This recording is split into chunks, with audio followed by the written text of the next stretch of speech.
James is serving a life sentence for committing a violent attack in prison. He's been diagnosed with borderline personality disorder and has been undergoing long-term psychological therapy. A lot of this is like, therapy work, folding. This is all about violence as well from you know what I'm saying, yeah? It's just working, it's just working through things to help me improve my chances of breaking that, you know what I mean, yeah? So he's completed the main treatment program on the unit. Although he's made quite a lot of good progress, he certainly has been involved in quite a few incidents in the world. Been verbally abusive, made threats to kill, quite serious incidents. I'll give you a shout when we need to lock it in. And I think the difficulty that we have is trying to reconcile the fact that he's saying he wants to change and that he's keen to continue to work, with the fact that he's continuing to engage in that kind of social behaviour. Antisocial behaviour, for me, I'm 45, so let's just say I've had, at the age of 15, I've had 3 decades of it. That's not something you can just put away overnight.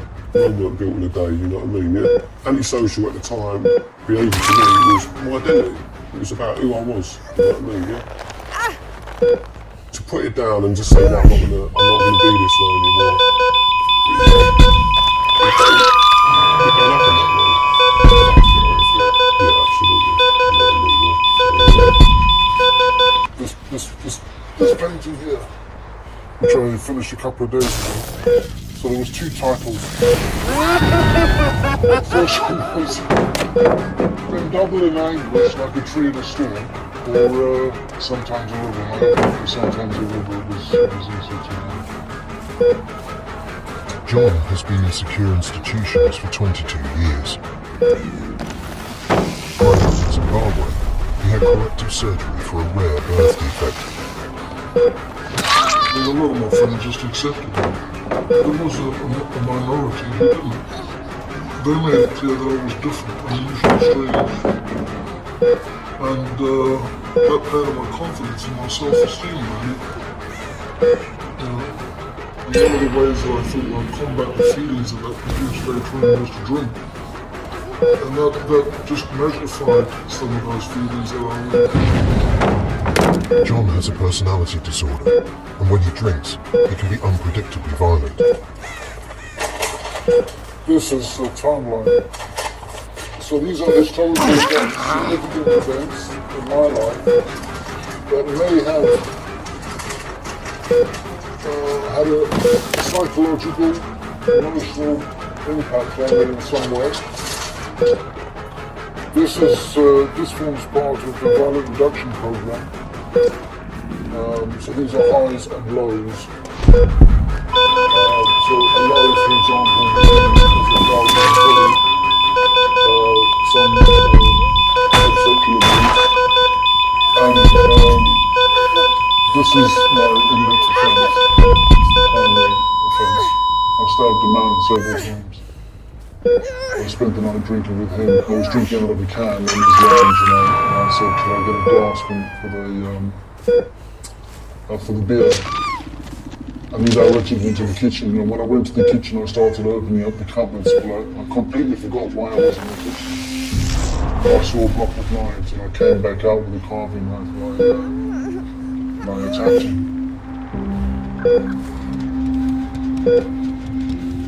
They can do a huge amount of therapy, understanding their offending history, their offence, their risk profile, but at some point you've got to test it out in reality.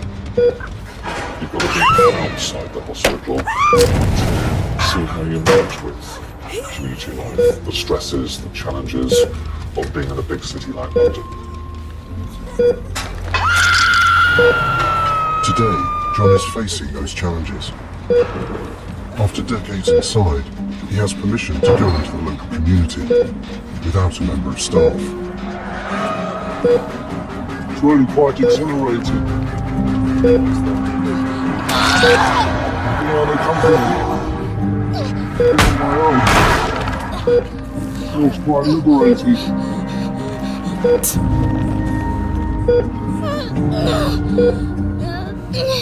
Everyone's fascinated by the concept of extreme violence, murder, mental illness. The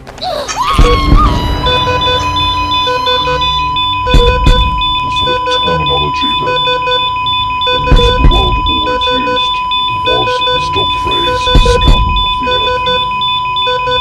It's a very powerful statement, isn't it? Scum of the earth.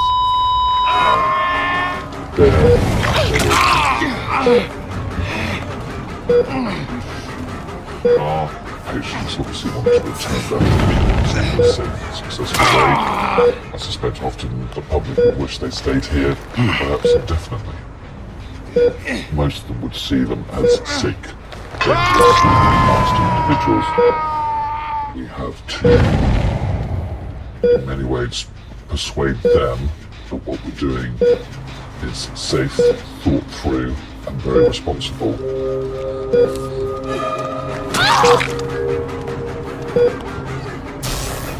From my experiences,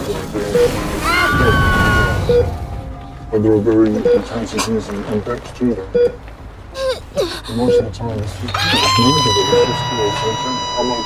okay, you're okay, we're okay. Random things that happen, that's life. It just feels on what it's me, in my mind, and it's on me. So I don't engage with them. Stick to my plan. What everyone else is doing, that's their plan. My plan is different. My plan is look after me.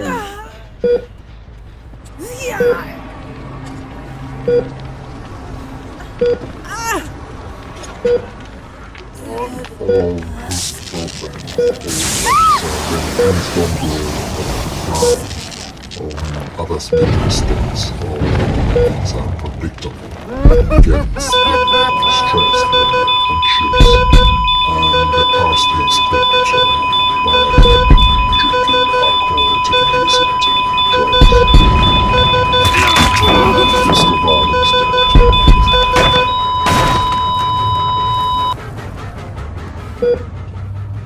When I was a child and I did something wrong, I was very aware that I've done something wrong. To have that sense of, I'm in trouble. Well, I've been in situations where I've had a sense of being in trouble, I've done something wrong and panic, but I haven't told anybody. And invariably what I do is I phone the police. He phoned the police in 1998 after he stabbed a man he'd been drinking with. He was found guilty of attempted murder.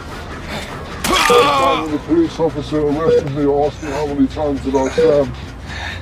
In my mind it was once. My mind had completely censored the whole event. And it seemed like it was only once, but in actual fact it was several. It was 13 times.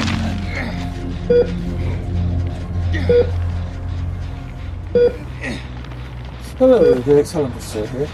Tony, is he up and about? He was supposed to be ready, I think. I've got to go through his risk assessment. Hi, Mike. Can you just do us a favour? Is Tony, is he up and about? The Bethlem Royal Hospital treats mentally ill offenders who pose a risk of violence. Today, ward manager Helen is getting a patient ready to see his clinical team. They want to decide if he's safe to go outside the hospital on his own. Oh, good heavens. Tony, are you decent? Hi. Do you remember we spoke about it yesterday? It's 2:15 in the afternoon. Just let's get up and about. I don't think you're at all for good if you're spending all day away. So, come on, let's see some action. Alright, lovely. Thanks very much, Mike. That's great. Tony's been in and out of secure institutions since he was 18. He's been diagnosed with a personality disorder and paranoid schizophrenia.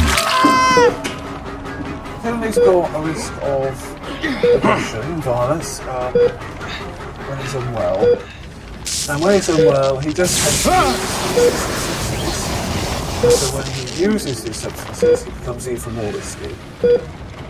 He has attacked staff on the ward, and then when he's out in the community previously, he's attacked people when he's been unwell and under the influence of substances. Well, we should never fight. I'm not lad. We've got a total of 36 convictions since 1997. That's quite a high number. Oh, yeah. What's his well going, sir?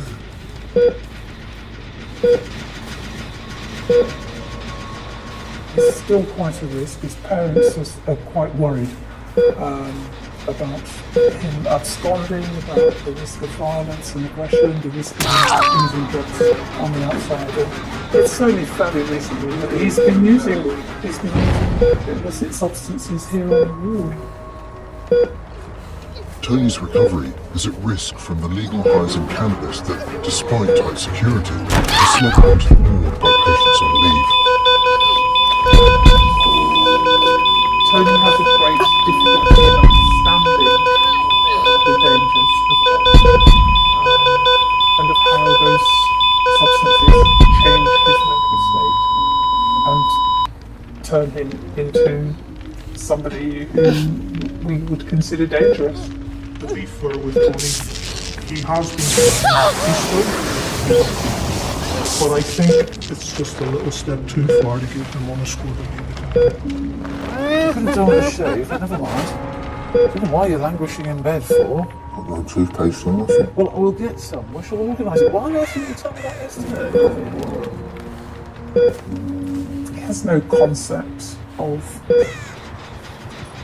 the fear that has been engendered in his family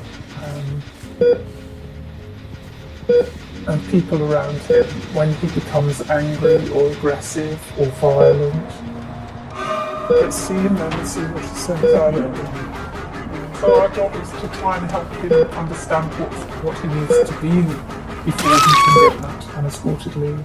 First of all, what I'd like to say is that in general, I think we're all agreed that you've been doing really well, and we're all working towards you eventually being discharged from hospital.